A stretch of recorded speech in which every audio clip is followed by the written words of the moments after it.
Good morning po sa inyong lahat. Naku, malapit na ang bagong taon. At sa umagang ito, nakikita ko po, marami na ako nakikita na napupunta po ng mga supermarket, ng palengke, para po maghanda po sa ating medianoche. Okay, pero bago ang lahat, umpisahan po muna natin ang darating na bagong taon kung ano ang dapat nating gawin sa susunod na taon.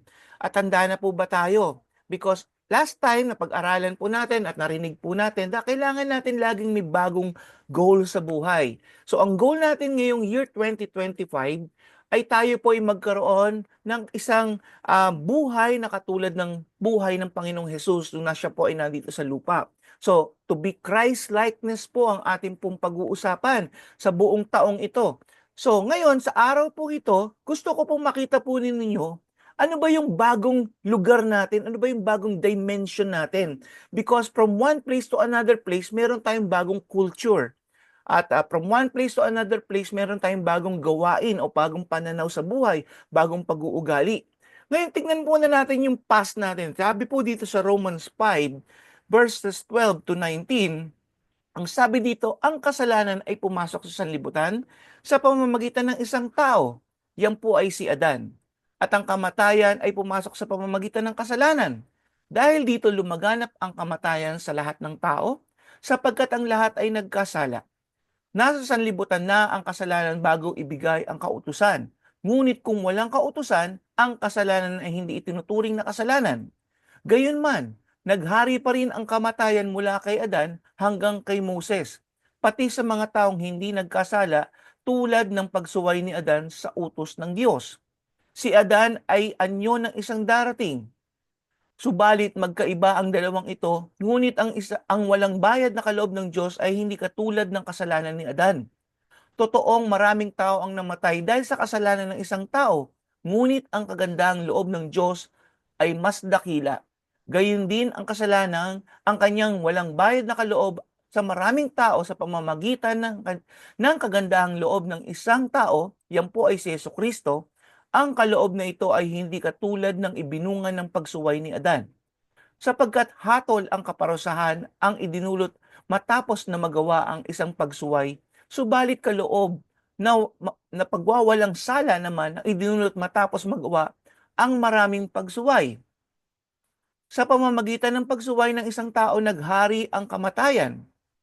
Ngunit sa pamamagitan din ng isang tao, si Jesucristo, ang mga taong pinagpala ng sagana at tinuring na matuwid ng Diyos ay maghahari sa buhay. Verse 18, at kung paano ang pagsuway ng isang tao ay nagdulot ng kaparusahan sa lahat, ang matuwid na ginawa rin ng isang tao ay nagdulot ng pagpapawalang sala at buhay sa lahat.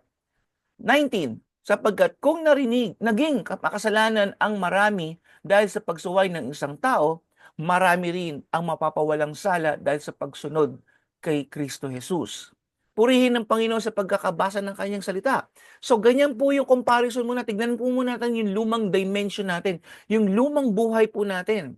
Para magkaroon tayo ng tatahakin kasi kailangan natin muna alamin yung starting point po natin. Hindi po tayo makakapunta sa goal kung hindi po natin alam ang starting point. Katulad po ng isang mag-aaral.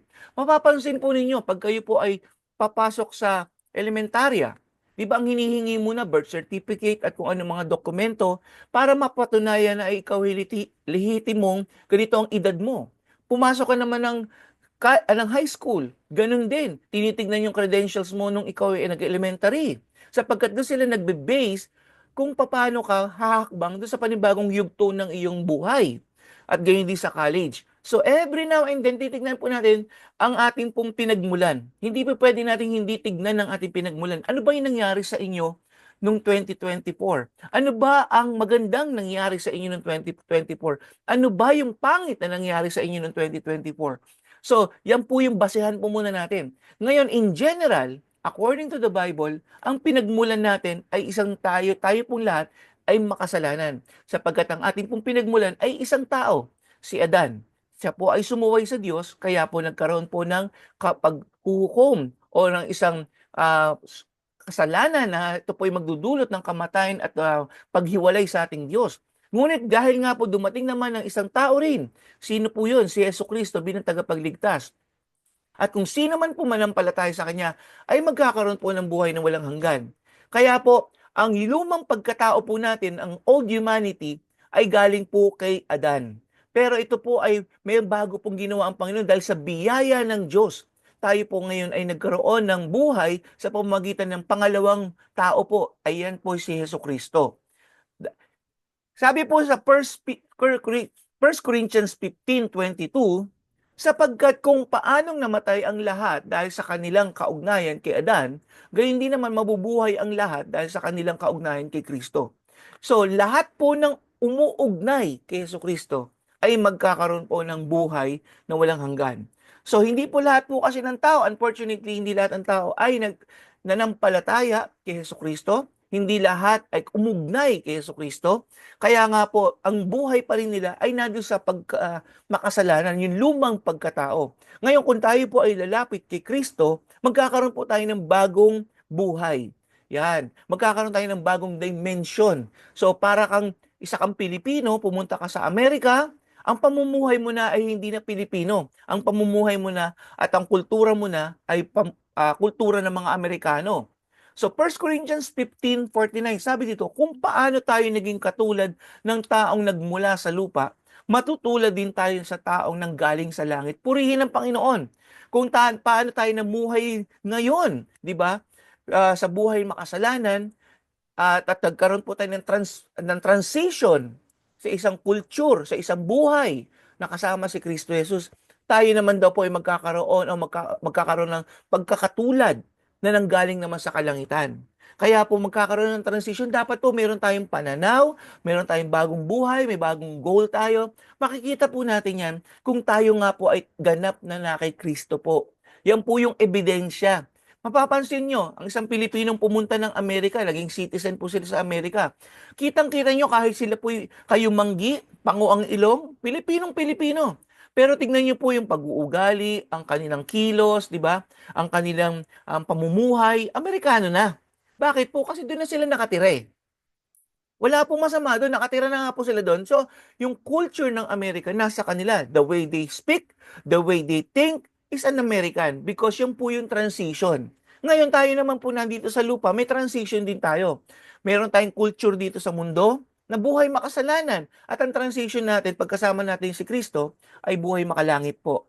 So sana po naunawaan po ninyo. Kaya ito po yung ebidensya, kitang-kita po sa ating pamumuhay, pag-uugali at pagsasalita kung nasaan po tayo talaga, kung na kay Kristo ba tayo o nasa mundo pa po tayo. Sapagkat sinabi po ng 2 Corinthians 5:17, kung ikaw ay nakipag-isa na kay Kristo, isa siya sa isang bagong nilalang. Isa na siyang bagong nilalang. Yun pong binabanggit dito.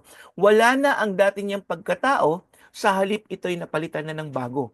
So, kitang-kita po sa talatang ito na pag tayo po ay nakipag-isa kay Kristo Jesus, tayo ay bago na. So nagkakaroon ng transition. Kagaya po na nabanggit ko, isang Pilipino napunta ng Amerika. May transition po. So life for every beginner is a new dimension. So yung buhay natin kay Kristo ay bagong dimension, bagong culture, bagong pamumuhay, bagong values. At meron pong mataas na value compare po nung nandito tayo sa mundong ito. Paano po mangyayari yan, Pastor? Yes, maaaring ang mga paapo natin ay nakatungtong pa sa lupang ito na punong-puno ng kasalanan. Pero dapat po, because of this word, ang kanyang salita, ang nagbibigay po sa atin ng kaalaman, wisdom, and knowledge, paano tayo mamuhay sa kalangitan kahit nandito pa tayo sa lupa. Pinapamuhay po yan. Kagaya nga po ng isang taong pumunta ng Amerika, kahit nagbakasyon lang po siya ng 6 na buwan, 1 taon, pinapamuhay na niya because hindi siya dapat lumihis doon sa klase ng pamumuhay na meron po sa Amerika sapagkat siya po ay bilong na doon sa buhay ng Amerika. So in short, tayo pong lahat, kung tayo po ay makalangit na, tinatalikuran na natin dahan-dahan ang buhay ng makasalanan, ang buhay ng tagalupa. Kasi nga po tayo ay may bagong buhay kay Kristo, may high values tayo at nakikita po yan sa ating pong pananaw sa buhay araw-araw. Kaya po tinatawag natin pagbabago ng buhay.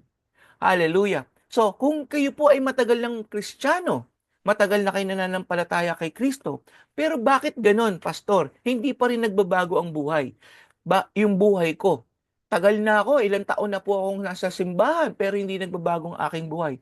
Kapatid, baka ang kinakailangan mo lamang ay yung sinatawag nating salitang hear and obey. Maaring narinig mo ang salita niya, ngunit hindi mo ito sinunod. Aking pong oras ay tapos na po. Konti lang po kasi ang aking panahon ngayon. Bukas itutuloy ko po ito. Tignan po natin, unang araw ng 2025, ano ba natin, paano ba natin tatahakin ang bagong culture na ito, yung bagong dimension na ito, na kung saan paano tayo mamumuhay ng katulad at kawangis ng ating Panginoong Hesus. Purihin ng Diyos. Tayo po'y manalangin. Salamat po, Panginoon, sa umagang ito. Itong araw na ito ay huling araw ng taong 2024. Nawa, Panginoon, ito pong mga itinuturo niyo po sa amin. Magkaroon kami ng bagong pananaw, bagong direksyon, at bagong goal sa buhay, Panginoon. To be Christ-like, O God. At makilala pa namin at ma-establish ang aming pananampalataya kay Kristo. At tunay nga, Lord God, masunod namin ang culture na ito, masunod namin ang inyong utos, upang kami po ay habang nandito pa sa lupa, ay mamuhay kami na may katwiran, may kabanalan, at kaaya-aya sa inyong harapan. Purihin at sambahin ka sa pangalan ng Panginoong Hesus. Amen and amen. Kita-kita tayo bukas ha. January 1 po yun. Purihin ng Diyos. Hallelujah. God bless you all. Mag-ingat po kayo sa paputok. At ingatan niyo po yan para wala po tayong aksidente po. Purihin ng Panginoon.